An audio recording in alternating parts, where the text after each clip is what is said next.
नमस्कार दोस्तों, मैं सच्चिदानंद स्वागत करता हूं अपने YouTube चैनल सच ट्यूटोरियल पर। आज हम लोग देखेंगे ड्राइंग के पार्ट को कुछ आगे बढ़ाते हुए चतुर्भुज के बारे में। तो चलिए शुरू करते हैं। चतुर्भुज किसे कहते हैं? चार भुजाओं से घिरे हुए बंद आकृति को चतुर्भुज कहते हैं। चार भुजाओं से घिरे हुए बंद आकृति को चतुर्भुज कहते हैं। चतुर्भुज के सभी अंतःकोणों का योग 360 अंश होता है। चतुर्भुज में विकर्णों की संख्या 2 होती है। ये है आपका चतुर्भुज का इमेज। ठीक है, इसकी चार भुजाएं हैं। पहली भुजा ये वाली हो गई यहाँ से यहाँ तक की, दूसरी भुजा यहाँ से यहाँ तक, फिर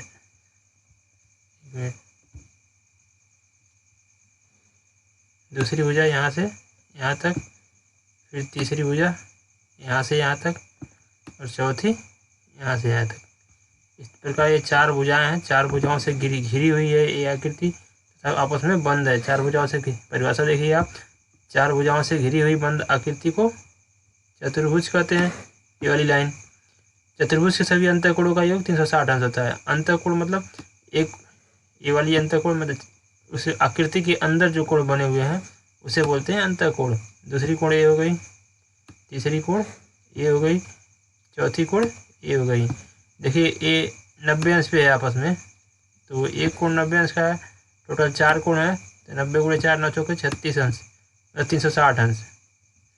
90 90 90 के 4 हैं। अब देखिए इसमें 90 गुणे 4 बराबर 360 अंश। ये दूसरी लाइन हो गई आपकी। चतुर्भुज में विकर्णों की संख्या 2 होती है। पहला विकर्ण कहाँ से कहाँ तक जाएगा? विकर्ण वो भुजा होती है जो सब चतुर्भुज के अंदर सबसे लंबी मतलब चतुर्भुज के अंदर कोई भी चीज़ हम रखें तो सबसे लंबी चीज़ क्या रख सकते हैं, वही उसका विकर्ण कहलाता है। ये है आपकी विकर्ण, जो सबसे लंबी लाइन होती है। पहला विकर्ण था वो, और ये दूसरा विकर्ण ये है। चतुर्भुज में विकर्णों की संख्या 2 होती है। ये है आपकी, ये हो गई पहला विकर्ण और ये वाली हो गई दूसरा विकर्ण। तो चतुर्भुज हो गया, किसे कहते हैं। आगे चलते हैं। चतुर्भुज के प्रकार। चतुर्भुज के प्रकार, उसमें से पहला है आपका समांतर चतुर्भुज। समांतर चतुर्भुज किसे कहते हैं? परिभाषा पढ़ते हैं।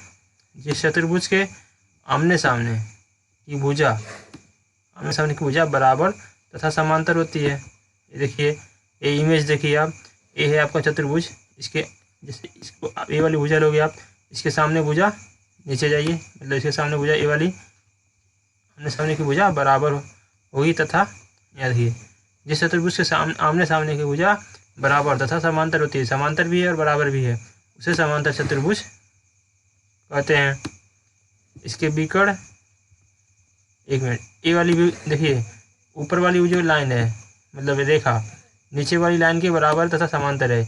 इसी प्रकार इसके सामने ये रेखा इसके समांतर है। ठीक, ये हो गया आपका समांतर चतुर्भुज।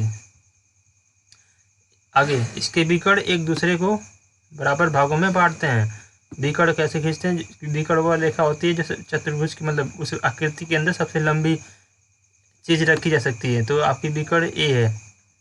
पहला विकर्ण, चतुर्भुज के अंदर 2 विकर्ण होते हैं, और दूसरा विकर्ण ए वाली है, यहाँ से इस कोने तक।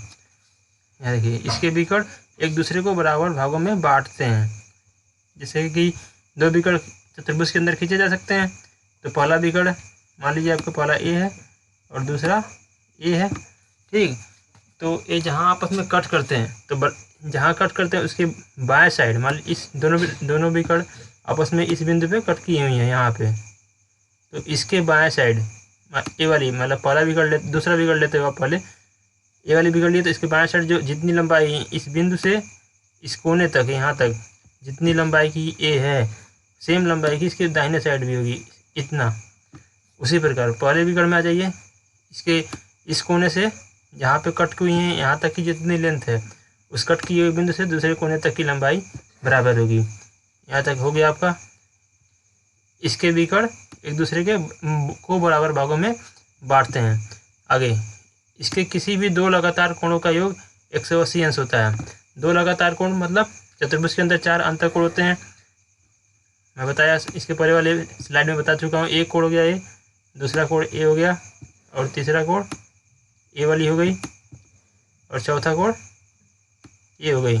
बोल रहा है कि इस चतुर्भुज के किन्हीं भी दो लगातार कोणों का योग, मान लीजिए ए वाली है, ए हो गया ए, ठीक है, ये हो गया आपका बी, और ये हो गया सी, और ये डी।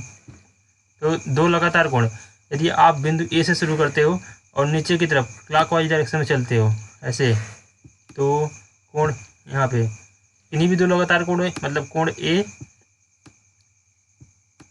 ए से चलना प्रारंभ किए हो क्लॉकवाइज की दिशा में, तो लगातार दो कोण योग कौन सा हुआ, ए, फिर चलेंगे या तो बी मिलेगा, तो कोण बी बराबर, परिभाषा बोल रहा है आपका, किन्हीं भी दो लगातार कोणों का योग 180 अंश, 180 अंश, कोण ए प्लस कोण बी बराबर 180 अंश। इसी प्रकार कोण बी प्लस कोण सी बराबर भी कोण बी प्लस कोण सी बराबर 180 अंश, ठीक। इसी प्रकार कोण सी प्लस कोण डी बराबर भी 180 अंश, और कोण डी प्लस कोण ए बराबर भी 180 अंश, ठीक। आगे चलते हैं। इसके सभी भुजाओं के मध्य बिंदुओं को आपस में मिला दिया जाए, तो मान लीजिए ए वाली भुजा आपकी ए वाली, और दूसरी भुजा ए वाली, और तीसरी भुजा ए वाली, और चौथी भुजा ए वाली। इसके सभी भुजाओं के मध्य बिंदुओं को, तो पहली भुजा पे आइए आप, पहली भुजा आपकी यहाँ से यहाँ तक की है, तो इसकी जितनी लंबाई है टोटल लंबाई की आधा, तो यहाँ कहीं आएगा इसके आसपास इस बिंदु पे। इसी प्रकार दूसरी भुजा यहाँ से यहाँ तक की है, टोटल लंबाई जितनी होगी इसके मध्य बिंदु यहाँ कहीं इसके आसपास आएगा। इसी प्रकार तीसरी भुजा यहाँ से बी से सी तक है, तो इसका टोटल लंबाई का मध्य बिंदु इसके आसपास कहीं आएगा यहाँ पे, ठीक। इसी प्रकार चौथे का इसका यहाँ कहीं आएगा। बोल रहा है इन चारों भुजाओं के मध्य बिंदुओं को आपस में मिला दिया जाए, तो मतलब यहाँ पे आया था आपका पहली भुजा का, तो इसका यहाँ से मिला दीजिए मध्य बिंदु, ये इस वाले का इसके यहाँ से मिला दीजिए, इसका यहाँ से यहाँ मिला दीजिए, इसका यहाँ से यहाँ मिला दीजिए, तो मिला दिया जाए तो इससे निर्मित आकृति, जो नया आकृति बना आपका, ये है आपका समांतर चतुर्भुज, समांतर चतुर्भुज, ठीक। समांतर चतुर्भुज इसके ऊपर मतलब आमने सामने की भुजाएं समांतर तथा बराबर होती हैं। इसके समांतर भुजा ए वाली होगी, ठीक, और इस वाले भुजा के समांतर ए वाली भुजा होगी। आशा करता हूँ कि समांतर चतुर्भुज आपको समझ में आ गया होगा। आगे चलते हैं। समचतुर्भुज किसे कहते हैं? समचतुर्भुज के सभी भुजा आपस में बराबर होती हैं। समचतुर्भुज के सभी भुजा, चार भुजाएं होती हैं। पहली भुजा ए, इसके बराबर ए और उसी के बराबर ए, क्योंकि चारों भुजाएं समचतुर्भुज की आपस में बराबर होती हैं, तो ये चारों भुजाएं आपस में बराबर होती हैं, ठीक है। इसमें कोई भी कोण 90 अंश का नहीं होता है। ये जो इसके पहले वाले में समांतर चतुर्भुज में आप देखे थे, यहाँ पे 90 अंश का कोण बना था, लेकिन इसमें 90 अंश का नहीं होता है, कोई भी कोण नहीं होता है 90 अंश का, ठीक। 90 अंश के नहीं होते हैं, 90 अंश से अधिक या कम भी हो सकते हैं, ठीक। इसके विकर्ण आपस में बराबर नहीं होते हैं। यहाँ से विकर्ण क्या होते हैं? जो सबसे लंबी मतलब रेखा या कोई चीज़ उसमें डंडा मान लीजिए आप रखी जा सकती हो उस आकृति के अंदर, उसे बोलते हैं विकर्ण। जो सबसे लंबी चीज़ रखी जा सके, इसके जो विकर्ण हैं आपस में बराबर नहीं होते हैं। मतलब इसकी जो लंबाई है इस बिंदु से, मान लीजिए ए वाली बिंदु आपकी ए है और ए हो गई आपकी बी और ये हो गई सी, ये हो गई डी। तो विकर्ण ए सी मतलब ए सी, विकर्ण जो ए सी है वह बराबर नहीं है किसके? विकर्ण बी